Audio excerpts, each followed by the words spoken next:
नमस्कार, city post के इस खास पेशकश में आपका स्वागत है। आपको पता है कि नए साल की शुरुआत से ही बिहार की राजनीति गर्मा गई है।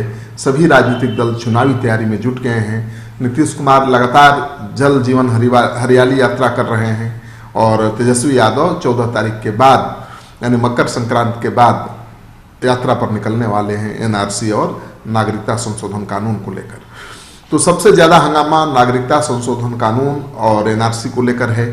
हालांकि बीजेपी के नेता, देश के प्रधानमंत्री खुद ये स्पष्ट कर चुके हैं कि अभी तक एनआरसी पर कोई चर्चा नहीं हुई है, अभी एनआरसी लाने का कोई प्रस्ताव नहीं है। लेकिन बीजेपी के दूसरे नेता लगातार एनआरसी को लेकर बयान दे रहे हैं। इस वजह से संशय बना हुआ है, डर बना हुआ है कि एनआरसी लागू हो जाएगा। और एनआरसी और नागरिकता संशोधन कानून को लेकर पूरे देश की राजनीति गरमाई हुई है। उसका असर बिहार में भी है। नीतीश कुमार ने एनआरसी को बिहार में लागू नहीं करने का ऐलान पहले ही कर दिया है, लेकिन नागरिकता संशोधन कानून को उनकी पार्टी ने राज्यसभा लोकसभा में समर्थन दिया था। उसको लेकर भी जेडीयू असमंजस में है, क्योंकि विपक्ष नागरिकता कानून को और एनआरसी को अल्पसंख्यक विरोधी बता रहा है, धर्म के नाम पर भेदभाव करने वाला कानून बता रहा है, अल्पसंख्यकों को प्रताड़ित करने वाला कानून बता रहा है। लगातार विपक्ष इसको तुल देने में लगा हुआ है। आपको पता है कि तेजस्वी यादव इसी को लेकर यात्रा करने वाले हैं मकर संक्रांति के बाद, और उनकी यात्रा की शुरुआत हो रही है मुस्लिम बहुल इलाकों से, सीमांचल के इलाके से, जहां पर चुनाव का नतीजा अल्पसंख्यक तय करते हैं। तो तेजस्वी यादव की कोशिश ये है कि इसी बहाने उनका जो EMOI समीकरण है फिर से पहले की तरह दुरुस्त हो जाए, क्योंकि आपको पता है कि EMOI समीकरण की बदौलत ही लालू यादव ने बिहार पर 15 साल तक राज किया। अब वो EMOI समीकरण उतना इंटैक्ट नहीं है, उसमें काफ़ी हद तक नीतीश कुमार ने संधिमारी की थी। बीजेपी के साथ सरकार चलाते हुए भी बीजेपी के हिंदुत्व के एजेंडे को कभी नीतीश कुमार ने आगे बढ़ने नहीं दिया, और इस वजह से अल्पसंख्यकों का समर्थन उनकी पार्टी को मिलता रहा है। लेकिन पहली बार एनआरसी और नागरिकता संशोधन कानून से जो डरे हुए अल्पसंख्यक हैं वो बीजेपी के साथ देने वालों को अपना दुश्मन मान रहे हैं। बीजेपी के साथ खड़े लोगों का साथ देने को तैयार नहीं है। तो नीतीश कुमार को ऐसे में ये चिंता सता रही है कि कहीं अल्पसंख्यक बिल्कुल अलग ना हो जाए और एक तरफा आरजेडी के पक्ष में गोलबंद न हो जाए।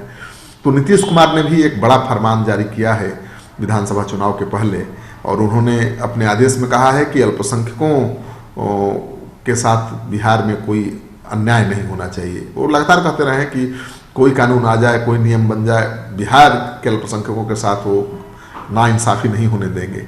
और अब मंत्रिमंडल सचिवालय ने सभी प्रधान सचिव, कमिश्नर, डीएम समेत तमाम अधिकारियों को ये आदेश दिया है कि वह उर्दू के साथ नाइंसाफ़ी नहीं करें। यानी उर्दू के साथ नाइंसाफ़ी होगी तो कोई अधिकारी बख्शा नहीं जाएगा। नाइंसाफ़ी से मतलब ये है कि मंत्रिमंडल सचिवालय विभाग के उर्दू निदेशालय के अपर मुख्य सचिव आमिर सुबहानी ने आदेश जारी किया है कि अब सभी सरकारी नियंत्रण पत्रों पर, शिलापट्टों पर, सरकारी आयोजनों के बैनर पोस्टर पर, अधिकारियों के नेम प्लेट पर, उत्तराधिकारी पट पर और तमाम सरकारी कार्यक्रमों में हिंदी के साथ साथ उर्दू का प्रयोग करना है। अपने आदेश में उन्होंने कहा है कि उर्दू बिहार की दूसरी भाषा है, लिहाजा सभी जगहों पर उर्दू का हर हाल में इस्तेमाल होना चाहिए। तो इसको कंपलसरी कर दिया है। पहले तो आपकी इच्छा पर थी कि आप अपने नेम प्लेट पर अपना नाम हिंदी में लिखिए और अंग्रेजी में लिखिए। ज़्यादातर अधिकारी हिंदी और अंग्रेजी में ही नाम लिखते हैं, लेकिन अब तो आदेश हो गया है बिहार सरकार का कि सभी अधिकारियों को अपने नेम प्लेट के पर अंग्रेजी में अपना नाम भले लिखें या ना लिखें, हिंदी में लिखें या ना लिखें, लेकिन उर्दू में तो लिखना ही है। तो मुझे लगता है कि अब ये बहुत बड़ा आदेश है और माना जा रहा है कि अल्पसंख्यकों को रिझाने के लिए नीतीश कुमार ने ये फैसला लिया है। और अब आपको हर जगह उर्दू दिखेगी। वैसे उर्दू बहुत प्यारी भाषा है, उर्दू से कोई नफरत क्यों करेगा भला, लेकिन इसमें एक संदेश है, क्योंकि सरकार ने इसको कंपलसरी किया है और चुनाव के पहले किया है, तो इसमें एक बड़ा संदेश छुपा है। दरअसल नीतीश कुमार हमेशा अपने सेकुलर क्रेडेंशियल को लेकर चिंतित रहे हैं और यही वजह है कि बीजेपी के साथ रहते हुए भी बीजेपी के एजेंडे को कभी आगे बढ़ने नहीं दिया। राज्य में कोई सांप्रदायिक दंगा होता है या सद्भाव बिगड़ने वाला माहौल कायम होता है तो नीतीश कुमार अलर्ट हो जाते हैं और तुरंत कार्रवाई भी करते हैं। अब जब एनआरसी और नागरिकता संशोधन कानून को लेकर अल्पसंख्यक विपक्ष के पक्ष में गोलबंद होने लगे हैं तो उनकी चिंता बढ़ी है और उसी को ध्यान में रखते हुए मुझे लगता है कि नीतीश कुमार की सरकार ने ये बहुत बड़ा फैसला लिया है। ये ऐतिहासिक फैसला है, ये चुनावी फैसला है और ये सवाल लाजमी है कि इसका कितना फ़ायदा नीतीश कुमार को मिलेगा, लेकिन इसका जवाब बहुत आसान नहीं है। चुनाव नतीजा आने के बाद ही पता चलेगा, क्योंकि अब तक बीजेपी के साथ नीतीश कुमार चुनाव लड़ते रहे हैं और ज़्यादातर अल्पसंख्यक बहुल इलाकों पर उनका उम्मीदवार चुनाव लड़ता रहा है, उसको समर्थन भी मिलता रहा है। पिछले लोकसभा चुनाव में भी आप देखेंगे कई ऐसे मतदान केंद्र थे जहां पर अल्पसंख्यकों की संख्या बहुत अच्छी खासी थी, वहां पर भी जेडीयू के उम्मीदवारों को अच्छा खासा वोट मिला था। तो माना जा रहा है कि नीतीश कुमार के साथ अल्पसंख्यक हैं और उन्हें अपने साथ बनाए रखने के लिए ये बड़ा आदेश उन्होंने दिया है।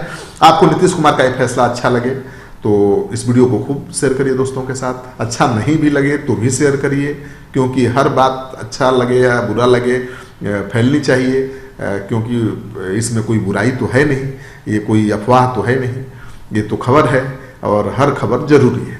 आपका सहयोग समर्थन लगातार सिटी पोस्ट को मिल रहा है, उसे आगे भी बनाए रखें।